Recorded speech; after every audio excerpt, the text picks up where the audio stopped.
Hello. Well, I've just returned from a field trip with Dick and Robin testing the range of the LoRa transceivers on Bray Lake with good results, but that will be reported elsewhere. Whilst I was there, I collected this Carson servo type CS3, which has been on long-term test at Robin's house, and he reports that it stopped yesterday and had been running for 5 weeks. So I'm going to take it apart and discover why it failed. Well, I've got another Carson servo of the same kind here hooked up to a micromite to drive it, and as you can see it takes 7 or 8 milliamps when it's doing nothing, and about 330 milliamps or possibly slightly less or more when it's moving.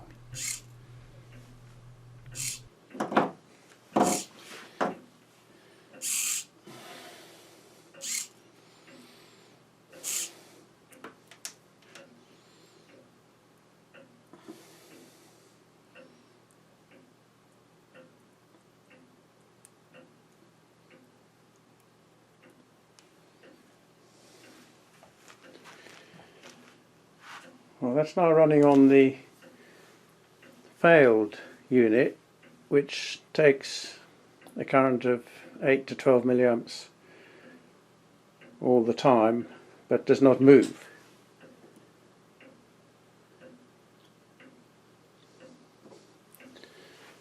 So that's all we can learn from that. Now we'll take it apart. Right, well, it's only got 4 screws.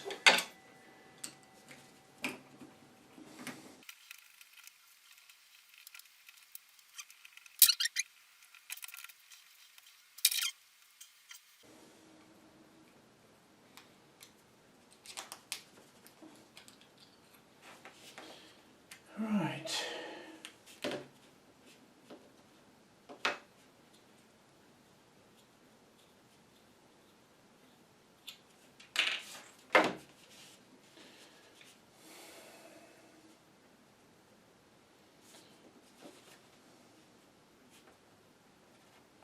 So, I guess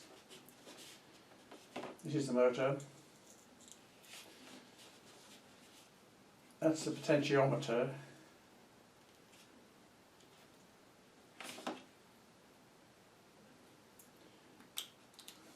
There are the gears. There's nothing wrong with those gears.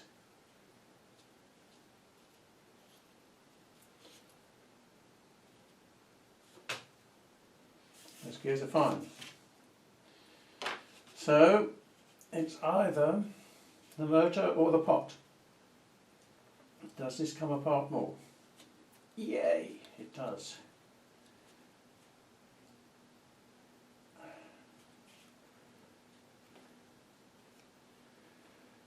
Right. So here's the pot, and here's the circuit board, and here's the motor. I suppose we've got to take it out of there, right?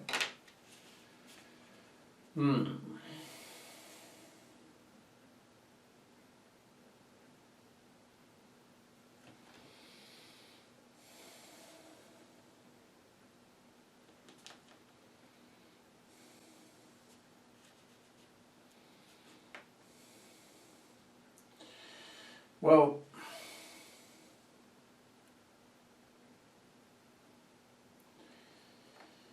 I'm tempted to just put a few volts across here and see whether the motor turns.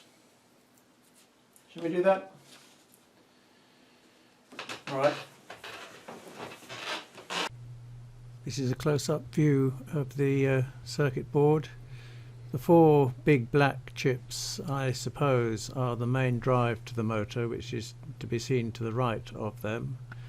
And here's the other side with the potentiometer on the left, green coloured, and the motor on the right, and the capacitor or something in the middle. Well, I'm going to try it on 5 volts with a current limit of 40 milliamps and see what happens.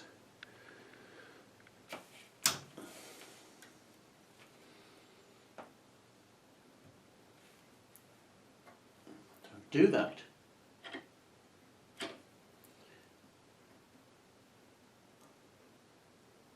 That goes to 37 milliamps. Oh well, I'll try it on 100 milliamps then. See if I can get this thing to turn.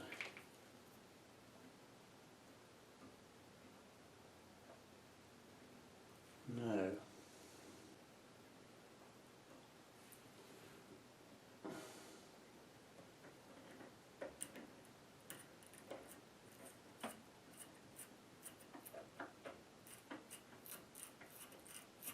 No, so there's no sign of wanting to move. In that case, just to eliminate the motor, I think what I'll do, I can unsolder it completely, perhaps. Before I unsolder the motor, this seems to be probably part of an H-bridge, and the joint between the two looks rather odd to me, as if it might have overheated. Right, well, see if we can get these two main motor drive. Bloody hell. Could you not just stay where I ask you to stay? How difficult is that?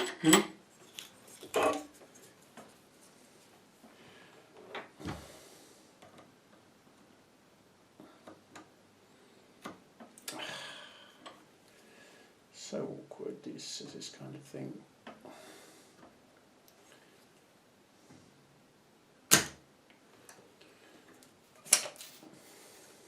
You're still not staying where I told you. Will you stay where I say? I mean, how difficult can that be?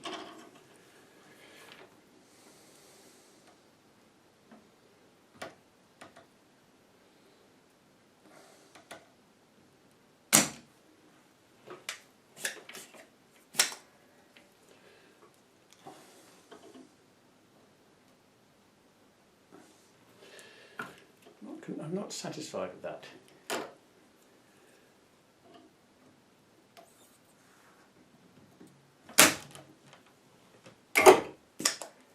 Let's see that.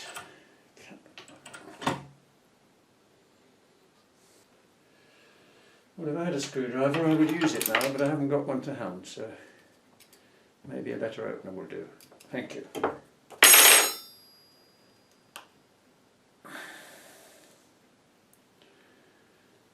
Honestly, don't see why you can't make a bigger effort and actually come out now. Because I haven't got all night, you know. I have not got all night. Thank you. There was no good reason for that complaint, was there?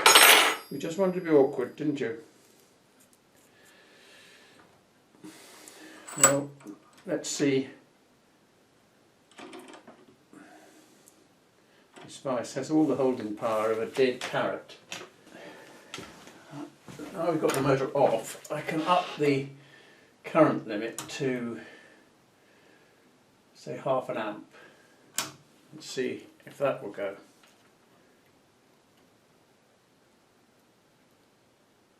No.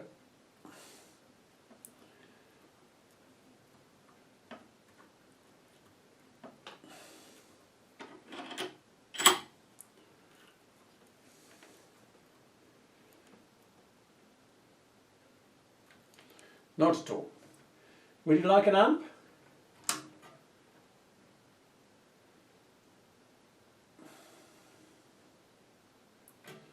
Right, that's an amp. It just takes an amp and doesn't move it at all. Okay, so there is something wrong with this motor.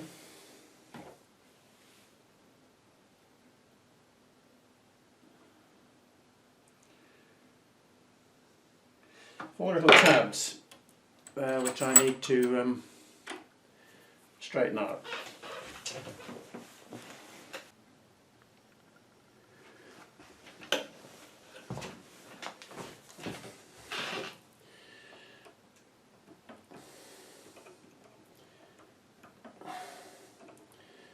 Not sure whether that's doing anything.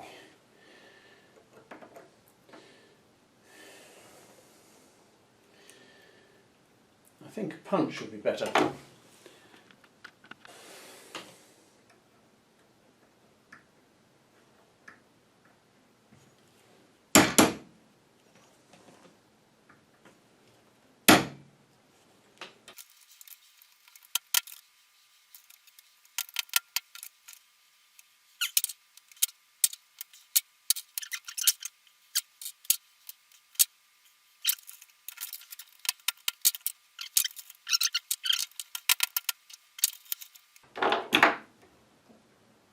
That's clear.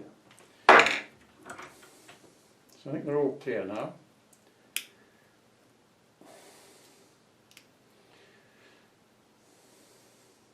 I wonder if this needs something, something needs to be done up here to get into this.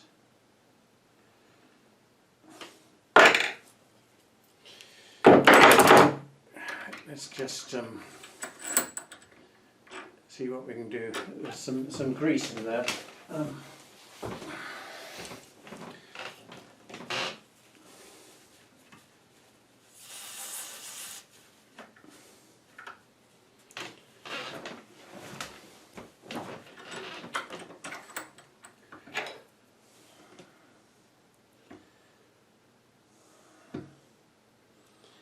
There's nothing demountable there. Perhaps that's a push fit. Do you think that's a push fit? Should we try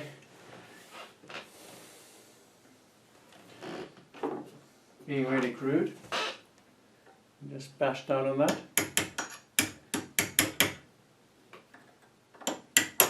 Of course the opposite happens, as one might expect. That does not want to come out of there. This will still rotate though.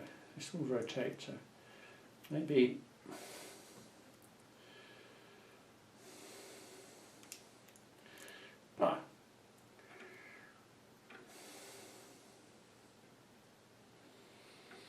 right.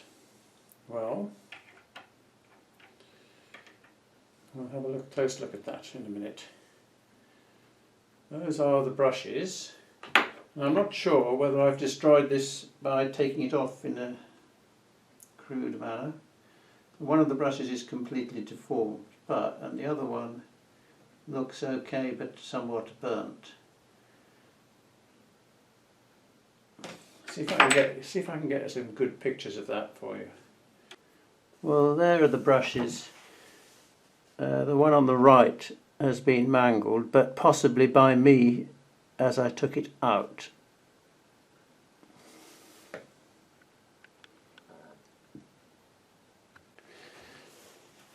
I'm just wondering if I can knock this out, because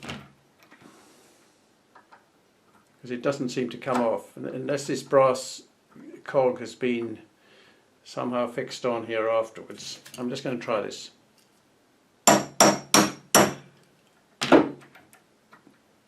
Yeah, we're winning. We may even have won. We are winning. We have won. Right, so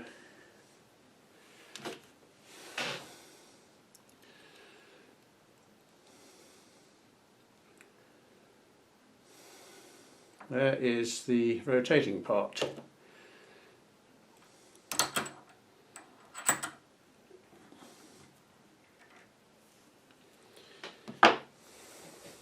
And that's the top. I presume that's a little bearing of some kind. Well, I think just a kind of bronze bush that sits in there. Let me just have a look at this, the armature.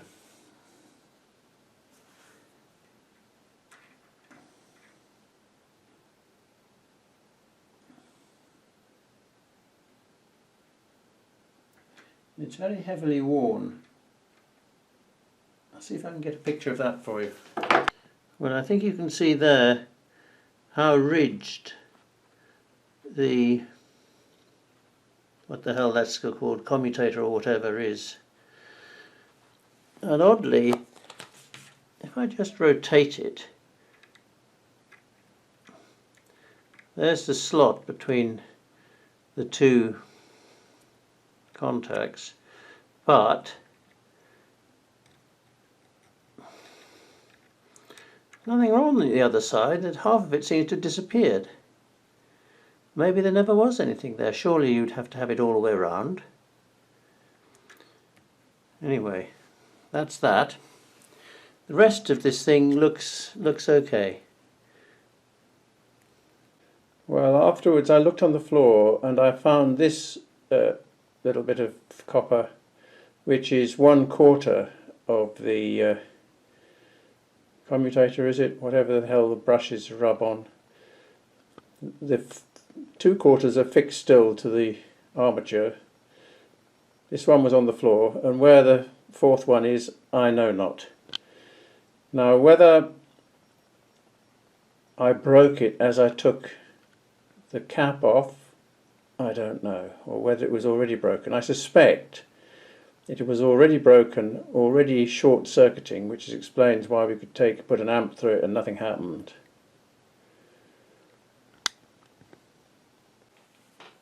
The other unit that might have failed is the potentiometer, so I'm going to take that off and measure it. As usual, we have to unsolder it first.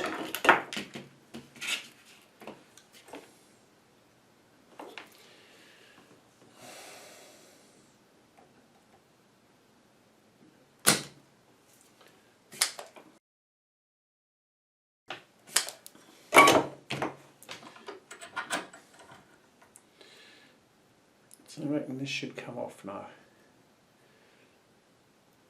You have no good reason for not coming off, so would you mind just coming off, little devil? All you have to do is come off.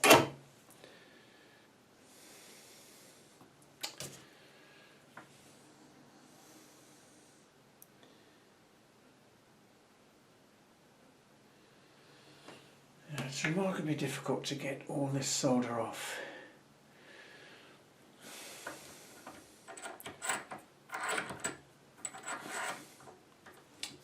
Go on.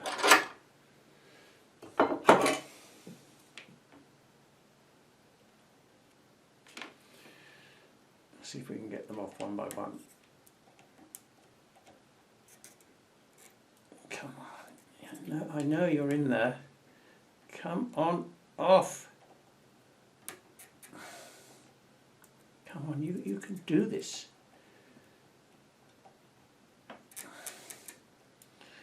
You little bastard. You little bastard.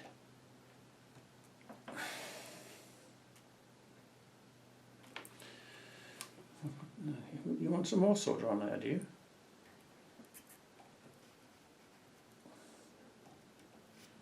Come on, you can do this. There's no reason to be such a pain in the arse. Thank you. I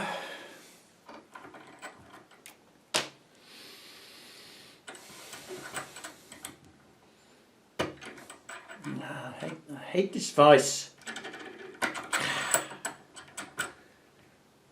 Don't ever use this vice.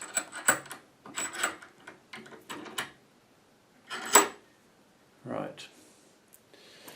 All we need now is a meter.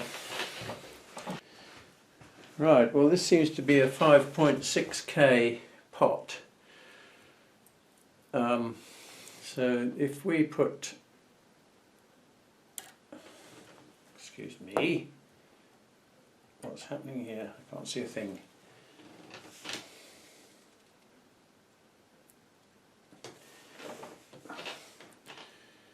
We put this on the middle one. One end it should be 5.6K and the other end it should be 0. Well, that's 6 ohms.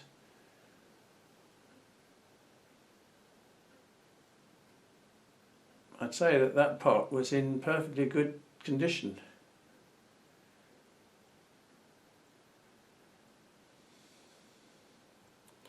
So it's not the pot, it's this little jiglet here that has worn out completely, the brushes. So we really need a brushless motor, don't we? Well, there you have it. I might have damaged the motor when I disassembled it, but remember I unsoldered it, took it out and applied power to it, and it was a short circuit, or at least it took an amp without moving.